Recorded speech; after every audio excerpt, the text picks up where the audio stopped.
కుటుంబ బహిష్కరణ జరుగుతుంది కావచ్చు చూడబోతే. వాళ్ళ చెల్లో దిక్కు ఏం మాట్లాడుతుంది, ఒక మహిళ అయ్యే ఉండి పీకి ఏం కట్టలు కట్టినని ఒకతను ఒక ఈయనను రాహుల్ గాంధీ గారిని పట్టుకొని ఆ కుటుంబాన్ని ఇంటికి మీరు తెలంగాణ ఇయ్యగానే ఇంటికి పోయి కాళ్ళు పట్టుకున్న మీరు ఇవాళ హౌలాని మాట్లాడుతుంటే మరి ఈ మూర్ఖులను ఏమనాలో అర్థం కావట్లేదు. కానీ ఒక్కటైతే చెప్పగలుగుతా, మీ భాష తీరు తెలంగాణ వచ్చినప్పటి నుండి అతి చిల్లరగా తీరుగా మీ కుటుంబం ఈ మాటలు మాట్లాడటం రాబోయే రోజులలో వరంగల్ కనుక వస్తే బిడ్డని అనుకుంటాను. చెప్పులతోటి కొట్టి పంపించకపోతే అడుగు నా పేరు, చెప్పులతోటి కొట్టిస్తా నిన్ను.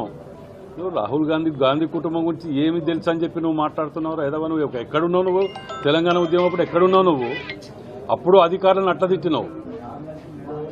ఇప్పటికీ ఆ క్లిప్పింగ్లు చూస్తున్నావు. లంజా కొడకని ఒక ఐఏఎస్ ఆఫీసర్, ఐపీఎస్ ఆఫీసర్ అని. ఏమి బతుకురా మీది, మారారా అదిగా?